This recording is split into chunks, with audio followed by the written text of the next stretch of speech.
Hello mga kalingap, kamusta tayong lahat? Kung saan bansa man tayo naroon ngayon, kamusta tayo? No?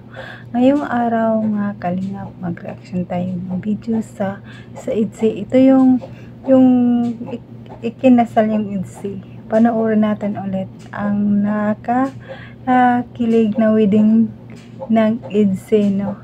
Nakita natin dito na bagay talaga sila.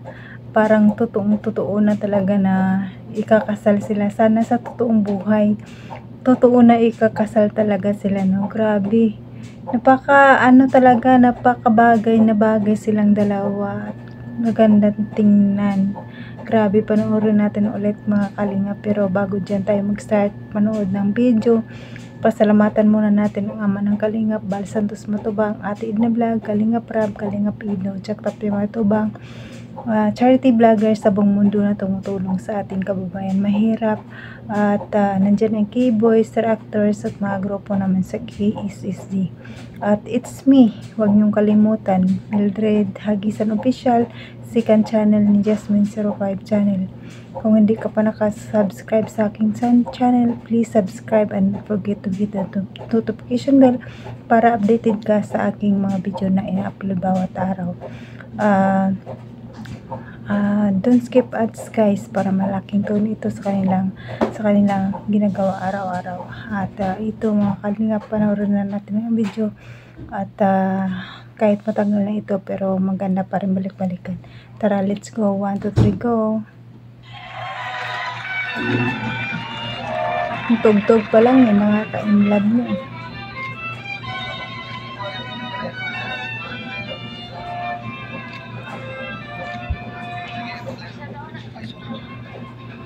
Bagay na bagay silang dalawa. Parang totoong ikinakasal. Shein. Istorbo tong Shein na to Parang totoong-totoo talaga mga kalingap, no?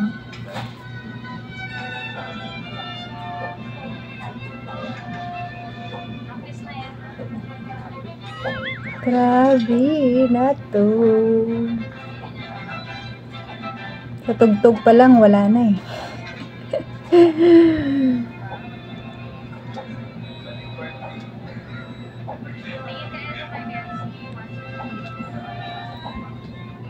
Grabe mga kalingap, no? Parang true couple talaga silang dalawa, no? Bagay na bagay talaga ang height. Habang tumatagal, naging kamukha na nga sila eh. Sana sa totoong buhay magiging sila na talaga, no? Ang ganda siguro, no? Nagsimula lang sa love team, hanggang forever na, ang tuloy na ang simbahan talaga.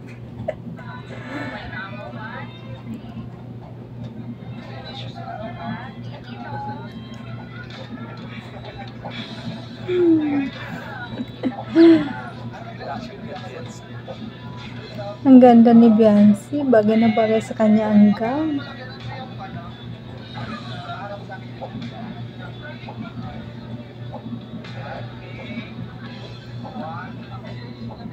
Siguro araw-araw nakikita ni Biancy yung mga post nila kasi nandun yan sa kwarto niya eh. Doon sa pababa sa hagdan, nandun din yung picture nila, no? Talagang sila na talaga nakikita ng tao siguro pag magbisita sila, sinasabi ng mga tao siguro mayroon na palang kinasal na anak mayroon palang ikinasal na anak ang mama at papa niya. Kasi pagpasok mo palang kita mo na ang picture ni Biancy doon ni picture nila dalawa.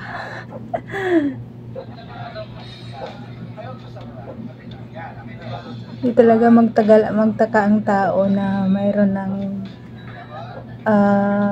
anak na kinasal. Kasi parang totoong totoo talaga eh.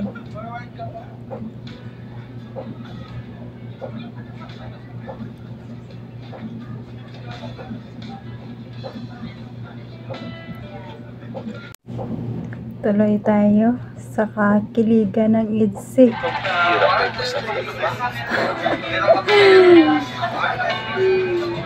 Parang totoo talaga eh. Pag nakita mo siguro sa person na ganyan, masabi mo talagang totoo na kinakasal sila.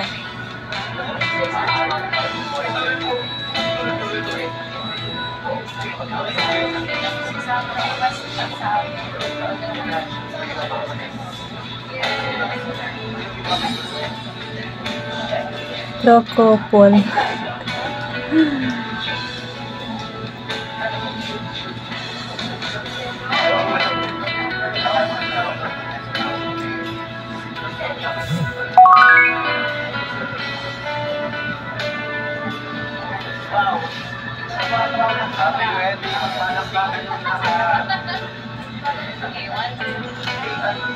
Tama, may wedding ring na.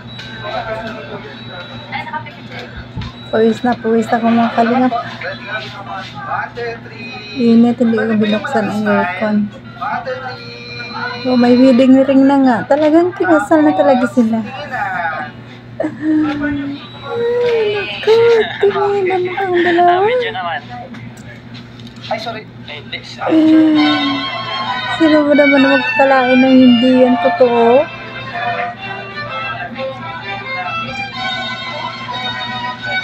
Ang tugtog pa lang eh. Panalo na eh.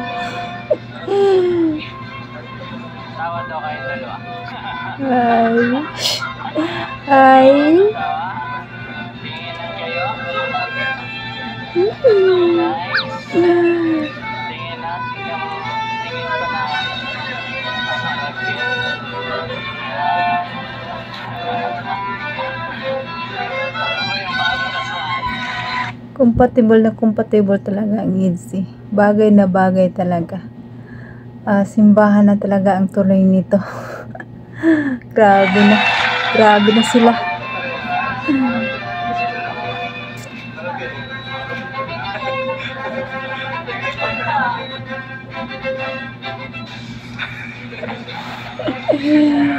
Parang ang inupuan ni Beyonce. At syempre, Ang ganda niya, minikapan pa lang. Ang ganda na niya.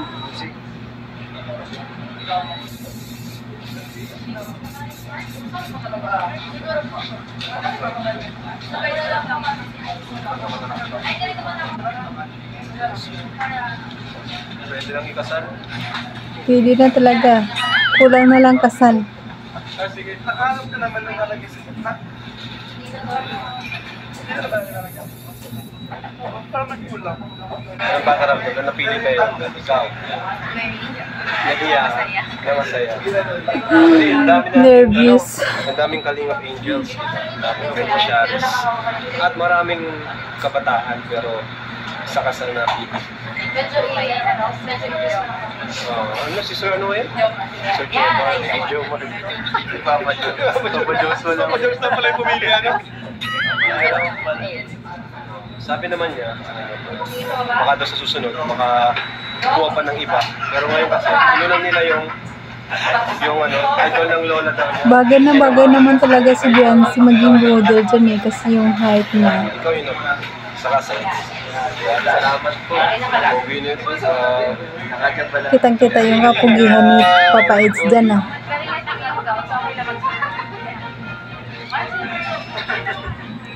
Pag makita siguro ni Papa Eds yung picture niya doon sa kilabihan, si proud na proud siguro siya na.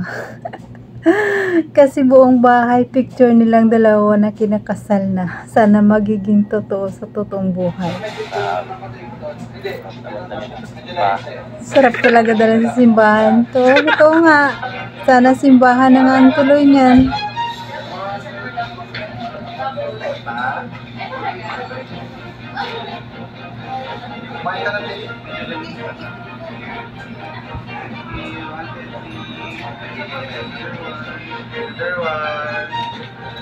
Medyo malabo kasi.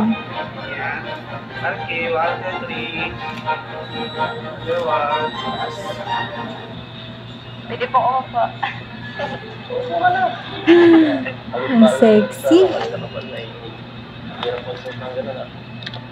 Ayun lang. Ang ganda ni Beyonce dito, oh. Pagkatapos ng kasal nila. Gulat ako. Alam ko tuloy na yun eh. Sir, tama nga Papa Ed, sana tuloy-tuloy na sa simbahan ng tuloy, no? Sana, totoo. Isang panaginip lang ba? Pagka mag-alala sa totoong buhay, magkakatotoo. Ano ba? Grabing init. Practice ba yun? O? Ito talaga. Sobrang sikat ka na talaga. Dami nag-aano sa ano. Dami nag-i-invite sa'yo. Magaya. So, mag-i-invite talaga. Baka talaga. Ang ganda niya kasi. Talaga pong model. Sa lahat. Sana mga malimutan. Paano kanyang kalimutan? Paano kanyang kalimutan, Papa Eds? Nandyan ka na nga sa puso niya. Ano ka ba?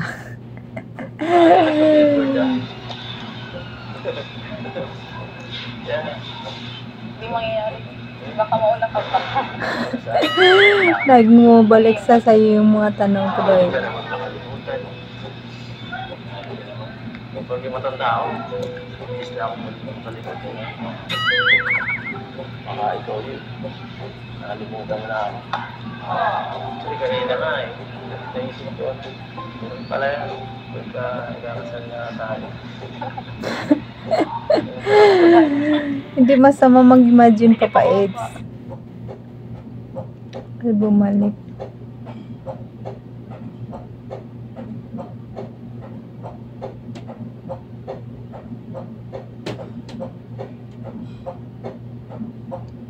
Hindi masama, Papa Eds, mangarap na ikakasal kayo. Darating talaga kayo dyan sa punto na sa tamang panahon.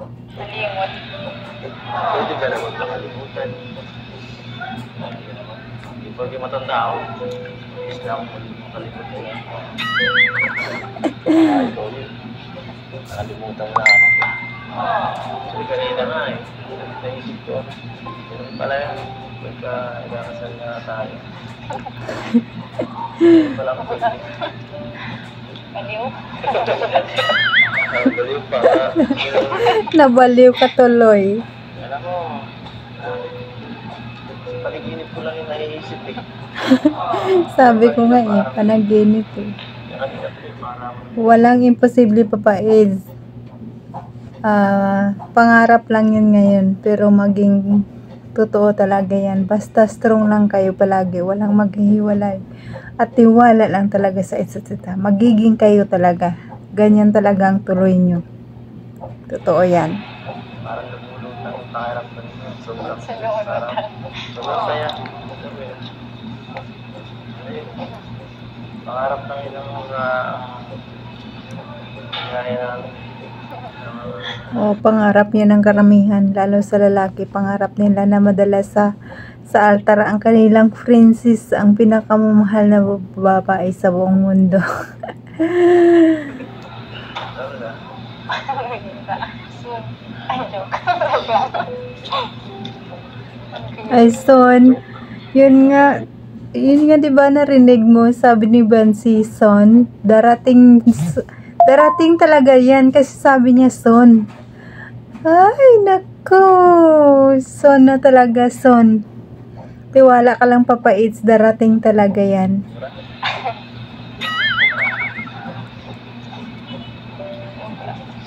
Kasi natin alam kung ano. Tadana. Kayo na talagang tinadana. Balaran mo. Gagawa nyo. O, tama. Nasa sa inyo, nasa tao ang gawa. Kayo ang gumagawa ng kapalaran nyo. Kung talagang totohanin nyo talaga. I-post nyo na yan. Gusto mo sumama?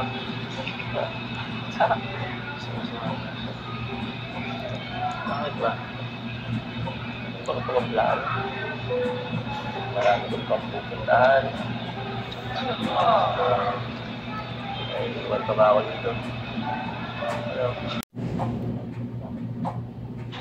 Gandang usapan to. Minsan. Naisama mo ako kahit paano lang. Kahit lang sa inyo, pati dati. Okay lang. Masaya na ako dun. Para lagi kang kasama ka. Kasi, ano mo, ikaw, bata ka pa eh. Kaya pang pinagdaanan. Kaya pang siguro gustong gawin sa buhay. Sabi na bang ano eh. Marami pang pangarap si Bensi. Gusto niya matupad ang kanyang pangarap. Suportaran mo siya. Hindi ka mawala sa kanya. Magiging sayo talaga si Bensi. Papa Eds. Kilala, mas pogi, mas bata. Ikaw na nga ang perfect sa kanya. Ano ka ba? Ang ganito na lang ako eh. Parang, Kahit matanda ka Papa Eds, pero ikaw lang ang nasa puso ni Beyonce, no ba? Mas maganda ang mature na lalaki kaysa bata pa. Anhin mo naman yung bata pa o ano naman, responsable. Maganda yung matanda kasi alam na niya kung anong gagawin niya, no? Na nasa sayo ang lahat. Huwag kang mag-alala. bukas na ako.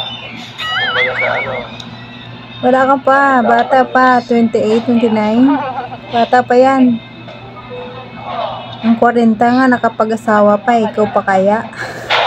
Mas nagwapo ka. wala ka pang naisip na iba. Anong iba? Hindi mo naisip na ano.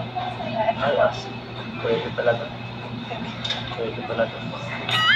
Ngayon lang ano, pero ano, slow mo. Saan ba yung ano, saan ba yung Ha? yung pag nag-slow mo daw? Slow mo. Joke lang. Saka ano, di naman po pwedeng wala. Kasang ano, sa plano ko. Hindi pa hindi ka man mawala sa buhay ko sana yun. Kaso nag-iba. Mga plano lang pala.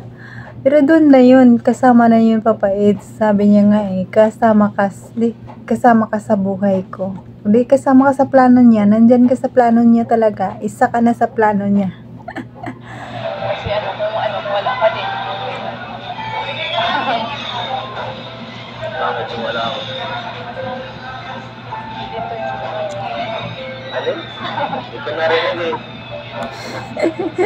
walang edge. Kung ano, walang edge. Oo nga. Sinabi ko na yun ang birthday mo. Kailangan ko ulitin, no ka ba? Papa Eds. Kaya ano, yun nga. Hindi ka pwedeng wala sa ano. Hindi kita pwedeng Diba kasama ka na sa mga plano ni Beyonce, diba sabi niya na kasama ka na sa mga plano ko kaya hindi ka na pwedeng mawala. Hee! Ang sarap naman pakinggan yun. Timot-timot ko pa kasi dyan. Matimot pa si Papa Eds eh. Saka ano, bata pa naman kayo. Ang puso. Maten, pinay pa lang. Saka ano, hindi ko naglalay. Hindi yung itsura.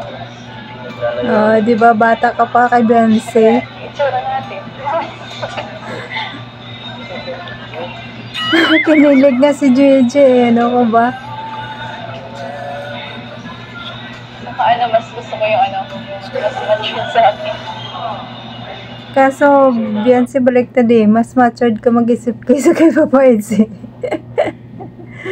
Magsuyo ng mukha.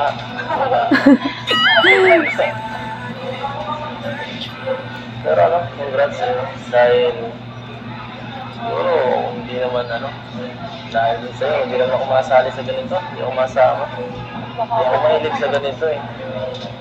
Ito ano to? Diba si Beyonce lang? Kung hindi dahil sa'yo lang makikilala. Dahil kay Beyonce nagagawa ni Papa Eds lahat. Hindi dahil sa'yo, hindi ako makikilala. Sus, hindi ako nakikilala ng fans mo eh. Lagi hindi ko hinahanap.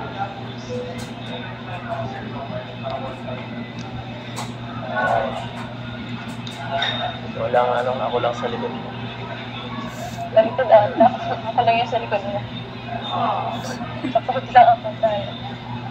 Support. Support lang sa lalo. Diba maganda balik-balikan ang mga serye nila, no? Lalo lang ikinasal sila, maganda. Hanggang dito na lang tayo mga kalingap. Sa susunod na naman, supportaran nyo pa rin sana ako. Tuloy-tuloy pa rin ang pagsuportan nyo sa akin. Kahit maganda ang aking reaksyon, nandyan pa rin kayo lagi nanonood sa akin. Maraming salamat sa mga Itzy supporters, kalingap supporters. Maraming salamat. At ayan, nakita na ninyo ang kasal ng Itzy. Mas maganda pa yan sa totoong buhay, sa soon. Sabi nga ni Bansi, soon. Ibig sabihin, may darating talaga nga na kasalan. Abangan na lang natin yan mga kalingap. Kaya hanggang dito na lang. Huwag natin pakalimutan subscribe ang Ama ng Kalingap, Bal Santos Matubang, ating vlog, Kalingap Rab, Kalingap Ido, at sa lahat ng mga Kalingap team, Kalingap supporters. Suporta na natin sila guys. Mga Kalingap, please like and share naman ang aking video. Paki-like na para swak sa panasan ng YouTube, no? Maraming salamat. Hanggang dito na lang, sa susunod muli. Bye bye.